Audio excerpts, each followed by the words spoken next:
Hindi nagtagumpay si Angel sa pananabotahin niya kay Vanessa sabagat si Lexie ang sumalo nito. Ngunit nagdulot naman ito sa matinding pagdududa ni Angel na ang dalawa ay nagsabwatan umano na para siya'y isahan. Samantala sa kabilang banda, habang abala itong si Angel sa pagsusumbong sa isa niyang kapatid, nalaman na ni Vanessa na si Kiara at Angel ay magkapatid sa ina. Natusan ni Vanessa ang kanyang mga kaibigan na hanapin umano itong si Kiara. Kailangan umano nila itong makausap sa lalong madaling panahon. Dagdag ni Vanessa, kailangan maunahan umano nila itong si Angel dahil si Kiara lamang umano ang bukod tanging makakatulong sa kanila. Upang mapatunayan kagad nila na si Angel ang totoong dumido sa kanyang ama at anak. Siniksik ni Kiara sa isip ni Angel na wala umano itong dapat pagkatiwalaan kundi siya lamang umano.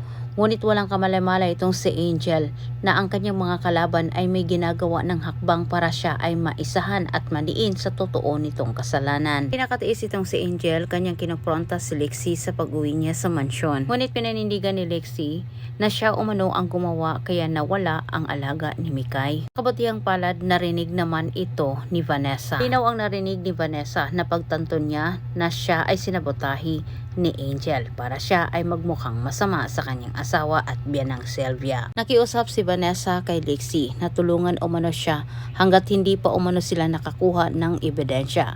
Kailangan umano niyang maprotektahan ang kanyang pagpapanggap para hindi siya matuklasan. Bagay naman na hindi pa maganda ang loob ni Lexie sa kanyang ate, pero nangako siya na gagawin niya ang lahat kung anuman ang makakabuti umano para sa hustisya ng kanyang ama at pamangkin. Palapit na ng palapit ang mga kaibigan ni Vanessa sa totoong Kiara.